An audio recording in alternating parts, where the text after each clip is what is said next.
So hello everyone, JCC Gurukul के सभी member वासियों की तरफ से आप सभी को जोहार अभिनंदन व्यक्त करते हैं। इस प्रकार अभी रिसेंट में आप लोग का 6 to 8 क्लासेस के जो झारखंड सहायक आचार्य है उनके एग्जामिनेशन आप लोग के चल रहे हैं। जिन कैंडिडेट का एग्ज़ाम डेट तो पता है, बट उनका एडमिट कार्ड अभी तक जारी नहीं हुआ है, तो वो इस संदर्भ में थोड़े सस्पेंस में है कि हम लोग का जो एग्ज़ाम है वो कितनी टाइमिंग पर हम लोग का एग्ज़ाम लिया जाएगा। चूँकि एडमिट कार्ड तो उनका फाइनली रिलीज किया नहीं गया है, सिर्फ उनका डेट और सिटी बताया गया है। तो यहाँ से आप देख सकते हैं, ये आप लोग जो देख पा रहे होंगे, ग्रेजुएशन ट्रेंड सहायक आचार्य क्लास 6 to 8 का ही ये। यदि आप जहाँ पे भी जाइएगा एग्जामिनेशन सेंटर देने, तो वहाँ के दीवार में ये आप लोग को देखने को मिलेगा चिपका हुआ। और ये पेपर 1 का रूटीन आप लोग देख सकते हैं, जो कि 23 जून से आप लोग का 29 जून 2024 के बीच में होने वाला है।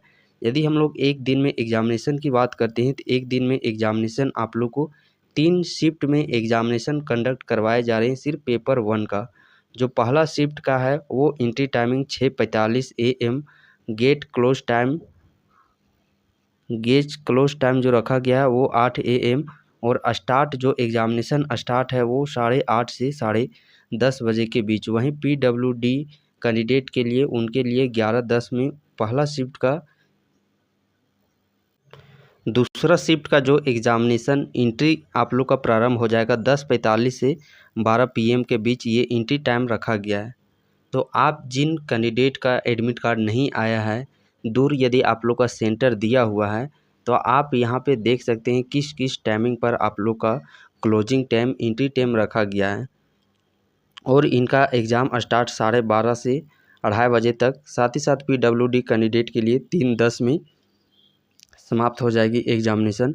तीसरे शिफ्ट के कैंडिडेट के लिए 2:45 में एंट्री प्रारंभ है, 4 PM में एंट्री समाप्त है। वहीं इनका जो एग्ज़ामिनेशन है वो स्टार्ट हो जाएगा 4:30 से 6:30 बजे तक। PWD का कैंडिडेट जो एग्ज़ामिनेशन वो 7:10 में इनका समाप्त हो जाएगा। तो ये आप देख सकते हैं details of examination centre and examination dates. तो ये हो गया बात कि किस शिफ्ट पर आप लोग का एग्ज़ामिनेशन, क्या टाइमिंग, वो संपूर्ण यहाँ से आप लोग उस चीज़ की जानकारी ले सकते हैं। अब हम लोग चलिए, जो आप लोग का 23 तारीख और 24 तारीख, 23 तारीख का एनालिसिस तो आप लोग को नहीं प्रोवाइड कर पाया क्योंकि मैं थोड़ा सा बिजी था। बट डोंट वरी, 23 तारीख और आज 24 तारीख, इन दोनों में जो आप लोग को 6 शिफ्ट में एग्ज़ामिनेशन करवाए गए हैं, इन 6 शिफ्ट में कहाँ कहाँ से एग्ज़ामिनेशन प्रश्न पूछे जा रहे हैं। चूँकि पेपर 1 बहुत ही इम्पोर्टेंट है आप लोग का एग्ज़ामिनेशन को पास करना, जो कि क्वालिफाइंग नेचर का रहने वाला है। तो चूँकि समय अब तो एक भी बचा नहीं है, तब इस बचे समय में कहाँ से प्रश्न पूछे जा रहे हैं कि डायरेक्टली आप उसी चीज़ को पढ़ें जो आप लोग को एग्ज़ामिनेशन में देखने को मिल जाए। तो चलिए हम लोग फाइनली 6 शिफ्ट का पहले पेपर एनालिसिस, एग्ज़ाम एनालिसिस को देखते हैं कि कहाँ कहाँ से प्रश्न आप लोग के पुट अप किए जा रहे हैं। तो देखिए, कुछ कैंडिडेट के द्वारा एग्ज़ामिनेशन जो कि ऑलरेडी दे चुके हैं, उनके द्वारा यहाँ पे रिव्यू के तौर पर कमेंट सेक्शन में रिव्यू शेयर किए गए हैं। क्वेश्चन अच्छा था, वाक्य और भेद संधि। यहाँ पे इस चीज़ को स्टार्ट करने से पहले मैं आप सबों के बीच में डिस्कशन करना चाहता हूँ कि पेपर 1 की सबसे पहले प्रश्नों को जी संख्या है वो 100 प्रश्न है। तो इन 100 प्रश्नों में प्रश्न कहाँ कहाँ से पूछे जा रहे हैं। तो 50 जो प्रश्न है वो आप लोग का ग्रामर सेक्शन, व्याकरण सेक्शन पूछा जा रहा है। और ये हिंदी, साथ ही साथ लैंग्वेज पेपर इंग्लिश, ये दोनों लैंग्वेज पेपर में ये चीज़ आप लोग को देखने को मिल रही है। 100 प्रश्न में से आप लोग के 50 प्रश्न हैं वो ग्रामर के पूछे जा रहे हैं, और 50 प्रश्न हैं आप लोग के गद्यांश और पद से पूछे जा रहे हैं। गद्यांश से 30 प्रश्न, पद से 20 प्रश्न। और ये भी गद्यांश आप लोग के पुस्तक, जो पुस्तक है आप लोग का, उस पुस्तक का कोई कहानी दे दिया गया, कहानी का बीच का कटिंग दे दिया गया, पूछ दिया गया कि इस कहानी के राइटर कौन है। कोई पोयम वहाँ पे दे दिया गया तो इस पोयम के लेखक कौन है, इस पोयम के पोइट्री किसके द्वारा की गई है, इसके कवि कौन है। तो यहाँ से, और साथ ही साथ जो कटिंग है कहानी का, तो वहाँ से भी प्रश्न निकाल के पूछे जा रहे हैं। और इस प्रश्न में जो गद्यांश प्रश्न पूछे जा रहे हैं 50, तो इस गद्यांश में भी आप लोग के कुछ प्रश्न है जो कि वो व्याकरण सेक्शन से पूछे जा रहे हैं। जैसे इतना बड़ा यहाँ पे कहानी हो गया, तो इस कहानी में एक वर्ड निकाल दिया गया है और पूछ रहा है कि इस कहानी में दिए गए इस शब्द का पर्यायवाची रूप क्या होगा। तो इस गद्यांश वाले सेक्शन से आप लोग के भी ग्रामर सेक्शन पूछे जा रहे हैं। तो आई होप सो कि आप लोग का ओवरऑल यहाँ से आप इस चीज़ को देख सकते हैं कि यहाँ पे प्रश्न आप लोग का 50 से 60 सिर्फ व्याकरण से पूछे जा रहे हैं। यदि आप पुस्तक नहीं भी पढ़िएगा तो भी आप लोग क्वालिफाई कर लीजिएगा, बट उसके लिए आप लोग को विस्तृत जानकारी होनी चाहिए कि व्याकरण से कहाँ प्रश्न पूछे जा रहे हैं, और वही चीज़ आप लोग के समझ यहाँ बताया जा रहा है। क्वेश्चन अच्छा था। वाक्य और भेद, संधि और भेद, समास, मुहावरे, लोकोक्ति, क्रिया भेद, विलोम युग शब्द से प्रश्न है जो कि वो पूछे जा रहे थे। यहाँ पे देखिए एक विद्यार्थी के द्वारा कंप्लीट यहाँ पे विवरण दे दिया गया है। विलोम शब्द से संख्या 4 से 5 पूछे जा रहे हैं, मुहावरा से 4, कहावत से 3, गद्यांश और पद से 30 और 20। यहाँ पे देख सकते हैं 50, और बाकी जो 50 रह गए वो आप लोग का सिर्फ ग्रामर और व्याकरण। लैंग्वेज पेपर चाहे जो भी हो आप लोग का, इंग्लिश की यदि बात करते हैं तो इंग्लिश में आप लोग का पैसेज पूछा जा रहा है, और हिंदी में बात करते हैं तो वही आप लोग का गद्यांश पूछा जा रहा है। हिंदी में व्याकरण, संज्ञा, सर्वनाम, लिंग, वचन, कारक, मुहावरे, कहावत ये पूछे जा रहे हैं। इंग्लिश में वही opposite, noun, pronoun, idiom, phrase, synonyms, antonyms, ये सारे प्रश्न आप लोग के पूछे जा रहे हैं। वाक्य से देखिए 7 प्रश्न, शब्दार्थ से 3 प्रश्न, परिभाषी से 6 प्रश्न। तो यहाँ पे प्रश्नों का वेटेज देख सकते हैं कि किन किन चैप्टर से नंबर ऑफ प्रश्नों की संख्या क्या पूछी जा रही है। सो देखिए ग्रामर सेक्शंस, वाक्य हो गया, संधि हो गया, समास हो गया, तत्सम, तद्भव से ज़्यादातर प्रश्न थे। इसके अलावा पेसेज थे। किताब से जो प्रश्न थे वो भी सिलेबस के अनुरूप नहीं थे। तो जो किताब के अलावा पेसेज यदि हम लोग बात करते हैं, जो आप लोग का गद्यांश है वो ज़रूरी नहीं है कि वो किताबी वाला कहानी का ही दिया जा सकता है। वो कोई अदर कहानी सेक्शन भी आप लोग को दिया जा सकता है जिसमें कि सिर्फ प्रश्न गद्यांश के रूप में डायरेक्टली पूछा जा सकता है। तो ये ज़रूरी नहीं है कि आप लोग का पुस्तक वाला ही दे दिया जाए।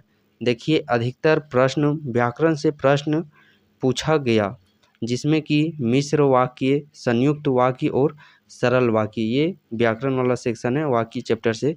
देखिए एक कैंडिडेट के द्वारा सजेस्ट भी किया गया है, व्याकरण पढ़ो नहीं बस देखो। व्याकरण सिर्फ आप लोग को पढ़ना है और साथ ही साथ हो सके तो आप उस चीज़ को देखना भी है।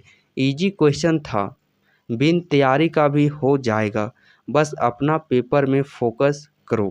तो इनके द्वारा सजेस्ट किया गया है कि व्याकरण सेक्शन से भी प्रश्न थे तो वो इजी प्रश्न पूछे गए थे। लेकिन हाँ, इजी प्रश्न पूछे गए थे, उसी के साथ साथ आप लोग का सारा फोकस एग्जामिनेशन में होना चाहिए था। वो कुछ कैंडिडेट होते हैं एक्सेप्शन में जिनका पहले पढ़ा हुआ अभी काम आ जा रहा है। जैसे कि अभी बहुत सारे ऐसे कैंडिडेट होंगे जो पेपर 1 के तरफ ज़रा सा भी ध्यान पढ़े उढ़े नहीं होंगे। इसका मतलब ये नहीं कि वो पेपर क्वालिफाई नहीं करेंगे। हो सकता है 2 साल पहले पढ़े होंगे, 4 साल पढ़े होंगे। तो वही चीज़ पढ़ा हुआ कभी किसी का बेकार नहीं जाता, आज नहीं तो कल वो काम आ ही जाता है। उसके बाद देखिए एक कैंडिडेट के द्वारा यहाँ पे और सारा विवरण दिया गया है।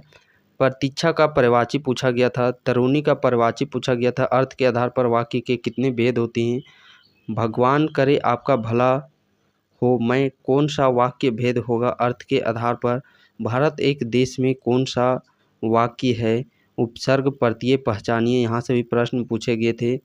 मुख्य दर्शन में कौन सा समास है, तत्सम तत्वों पहचानिए, मूल और मूल्य का मतलब बताएं, साला और शाला में अंतर बताएं। ये सब आज के पेपर 1 हिंदी में पूछा गया था। क्वेश्चन बहुत इजी है, पैसेज बहुत इजी है, टाइम भी बहुत है, तो आराम से पढ़कर अच्छे से पेपर दे।